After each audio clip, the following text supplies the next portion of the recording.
Shamar ka funi hordoftoon abduu moobaayil appii jaljirtan hundi keessanuu baga jiraatan baga deebiidhaan gara chaanaala kiyyaa dhuftan warra jalqabaa dhuftan abduun jedhama abduu moobaayil appii sabskiraayib godhaa maatii keenyatti dabalamaan isiniin jira.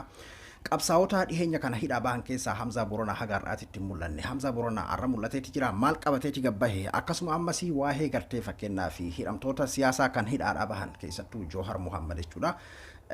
Wantoota garagaraati kan deemamaa jiru keessattuu gaafa dheengadda viidiyoo gabaabaa waa'ee daraartuu tulluutii wal qabatu irratti viidiyoo saniin gabbahee harka isaa hidhatee jira maal yookiin ammoo ol ka'ee hin jenne waan walumaa galatti waan adda addaatu deemamaa jira jechuudha. Waa'ee kanaatiin wal qabatee maaltu deemamaa jira akkasuma ammasii dhaamsi dabreeti jira waa'ee kanaa irratti illee maaltu dabre kan jedhu mee wani ilaalla haga dhumaatitti na waliin turan isiniin jira.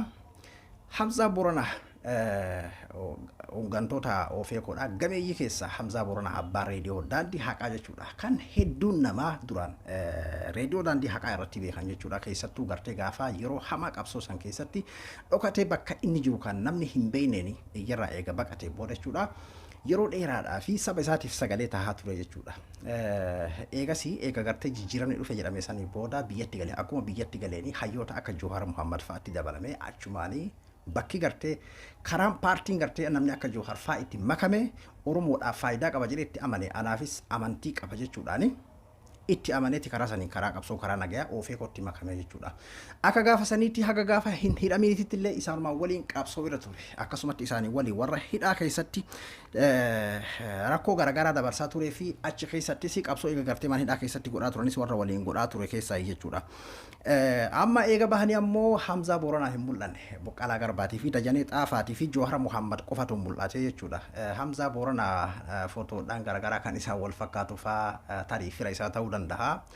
Sanfaa facaasanii sooshaal miidiyaa kanarratti nama burjaajessaa turan namoonni tokko tokko inumaayyuu Hamza Boronaa hin dhukkuba akka waan jechuu saniif dhokate fa'aa jechaati turan jechuudha. Garuu dubbichi faallaa saniitiin har'aan tana gadi baheeti jira. Akkuma gartee nuti yeroo garagaraatitti Baqqalaa fa'aa Jawariin faallaa jechuudha. Gadi bahanii haa dubbatan yookiin ammoo nuti gartee baga nagayaan baanee jirra baga nagayaan jiraatanii maal kana akka waa'ee jireenya isaanii haasa'uudha irraa eegaati turre jechuudha. Jawariin faallaa akkuma isinuu yaadatan jechuudha. Garuu isaan maaliidhaan gad dhufanii ibsa sabaa jechuudha. Carraa haga amma biliqii mana hidhaatii gadi bahee kana keessatti argatanii fayyadamaniiti waa'ee sabaa waan amma tahamaa jiru dhimma biyyaa irratti nagaa akka bu'uu fi gartee araarri akka bu'uu ajjechaan Oromoo irraa akka dhaabbatu biyyattiin gaaga'ama keessa seente akka araarri bu'u sabaa fi sablammoonni jidduutti gartee akka nageenyi bu'u kan jedhu walumaa galatti ibsa dhiyoonyaa kana baasan jechuudha akkuma isinuu quba qabdan. Akkasuma ammasii karaa uffannaatiin namoonni hedduun amma dubbii afaanii eeganii uffannaa gartee waan addaa ibsu waan isaan jechuu barbaadan ibsu fakkeenyaa fi Jawar Muhammadii fi Baqqalaa Garbaa jechuudha. Uffata gartee artistii keenya kabajamaa Hacaaluu Hundeessaatii fi akkasuma ammasii Abjabbaar Huseen Abukaatoo gootota kan cubbuudhaan ajjeefame san tisheertii isaa uffatanii akkasuma ammasii Jawar akka karrayyuutti mataa tolfatee haala saniin ibsa kennanii dinqisiifannaa guddaa karaa nuti hin beekneen hayyoonni kuni ammallee qabsoo akkanatti osoo gadi bahanii hafuuran fudhatin osoo fira kiyyaa wal argaa hin jedhin qabsoo karaa karaan itti fufan kan jiru namoonni hedduuf barumsallee kennanii namoota hedduu fi dhaamsa dabarsanii jechuudha. Hamzaan isarra kunoo haala isin agartan kanaan Hamzaan faa'inumayyuu waan hedduu qabateeti gadi dhufe jechuudha. Baay'ee kan namoota hedduu biratti ajaa'ibsiisaa ta'e Hamza Boronaa ummata keenyaa kan gammoojjii Baalee Boranaa fi Harargee Oromiyaan gimmaashni beela jala jirti. Beela gartee fakkeenyaa fi hongeedhaa kan uumamaa dabalatee akkasuma ammasii buqqaatii Wallaggaan keessaa Shawaa keessaa namoonni meeqatam sababa lolaatiin jechuudha. Walloon hedduun buqqaatiin garagaraa godhamee akkuma isinuu quba qabdan jechuudha. Oromoodhaa fi bara gadadoo keessa jira jechuudha yeroo warraan tanaa. Kana uffatee akkasuma ammasii artistii Hacaaluu Hundeessaa Abjabbaar Huseen uffatee kan hidhaman hundi haa hiikaman kan jedhu gammachuu ayyaanaa fa'aa uffatee qabsoodhaan gadi bahee. Ani jira Hamza Boronaa baga jiraatan saba kiyyan jenne gadi bahee. Hiikaa kanaaf jechuudhaan gadi bahee amma Hamzaa miti kan nutti mul'ate hiikaa kan jedhudha. Baay'ee tokko amma mee eenyutu kana eege hangan takka jechuudha. Qabsaa'onni kunneen akkanatti fakkeenyaa fi gaafa dhiyoo inumayyuu jara kana qofa hiikuun qoqqoodamiinsa fidaa maalidha dhugaadha obbodiyoon akkasitti karoorfachuu dandeessi. An gaafa san viidiyoo amma dura waraabee irratti illee jedheetiin jira. Inumayyuu tokkummaadha fidaa hanga duraanii caala nu jabeessaa warri kun nu waliini inumaahu hooggantoonni keenya kun nu hooggananiiti nu deemanii akka jara kana hooggantoota keenya kaafan kana akka hiikkannuu fi an hooggantoonni Oromoo paartii kamiraayyuu ta'e hoogganaa Oromootitti hin beeka malee ka paartiitii miti. Kuma amma Hamzaan hunda hiika jecha amma dura jedhame tokko jechuudha. Jumlaadhaan hiitanii chirchaaroon hin hiikina. akkuma jumlaan hiitanii jecha jumlaadhaan hiikaa kan jedhu jecha kana Jawar Muhammad gaafa wayyaanee keessallee jechuudha fayyadamaa ture gaafa tiimni lammaa gartee biyya san keessatti jijjiirama fide jedhameetiin akkasitti dubbatamaa ture san jechuudha. Hamzaan Booranallee kun warra haala saniini hidhamtoota hunda hiikaa kan hafanillee hiikaa kan jirudhaani yookiin ammoo ani baheedhaan asin dhufne kanaan as bahee jechuudha. Fuula isaa akkuma agartan kana poostar godhee kanaan as bahee jechuudha. Baay'ee tokko dinqisiifannaa argateeti jira. Akkasuma Daraartuu Tulluutillee jechuudha. Ziyaara warra hidhaadhaa bahee itti fufteeti jirti. Akkuma isinuu quba qabdan osoo sabaan adda hin qoodin hunda isaanii dhayxee abaaboo kabajaadhaa kennitee fi turte jechuudha. Iskandar Naggaatiin bahutti kunoo Hamzaa Booranaatiif illee abaaboo kennitee haala kanaan jechuudha. Hamzaa Booranaa irra tana fotoon isaa haala kanaan faca'eeti jira jechuudha. Kanaafuu hooggantoota kennaan baganuu fi kaman kan hafanillee haa hiikamanidha. Amma wanni godhamuu qabu kan hafanillee haa hiikamanidha. Jumlaadhaan hidhan jumlaadhaan haa hiikanidha. Bar hooggantoota haa maqaa dhooynu malee Oromoon hidhaa jiru gara nama 50,000 jedhama jechuudha. Oromoon hidhaa jiru gara nama 50,000 jedhama. Kan siyaasaan hidhameedha beekee kan jedhamu kun yookiin hattuudhaa fi kaawwa maal waa ajjeesee maal ta'ee miti. Kan siyaasaan cubbuudhaan hidhame Oromummaa isaa qofaan kan hidhame jechuudha. Kanaafuu hundi hiikamuu qabaan dhaadannoo Oromoo hundaati jechuudha. Waa'ee kanaatiin wal qabatee kaan namoonni hedduun fakkeenyaa fi hooggantoota warra hafan adda qoqqooduudhaa fi jara kana hiikanii san dhiisan waan akkasii sun deemamaa ture. Kun akka akkas hin taane ragaa qabatamaan jechuudha hooggantoota ofeekoo bayanirraa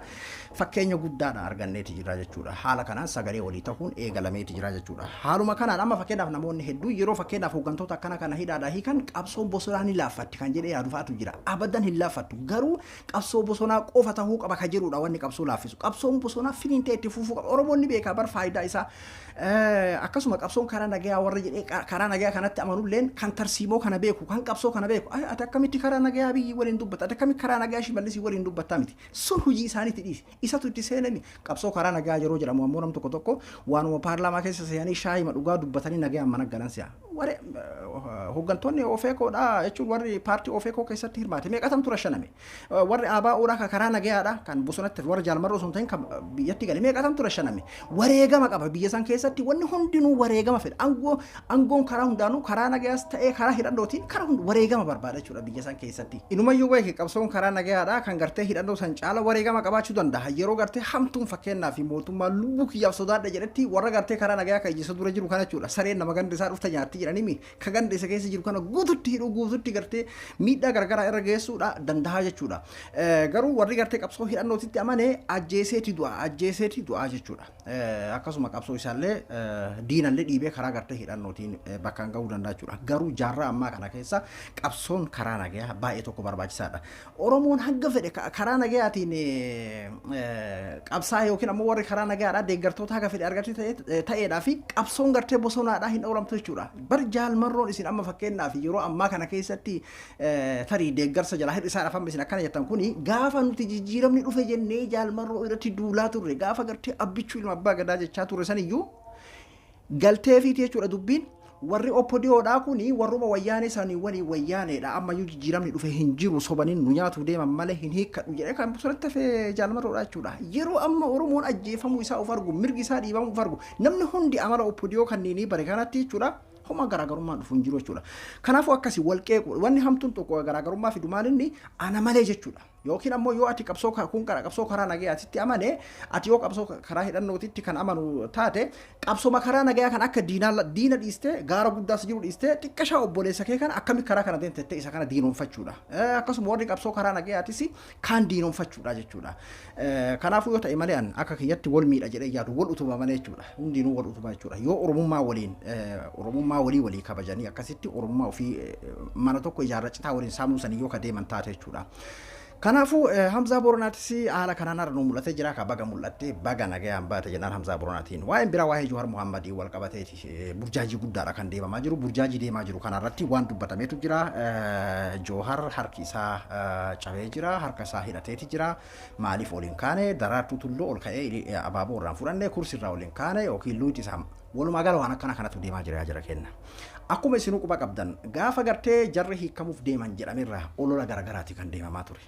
waa'ee kana irratti kamee waan fakkeenyaaf gaazexeessaan OMN dubbate kanallee isiniif hin qooda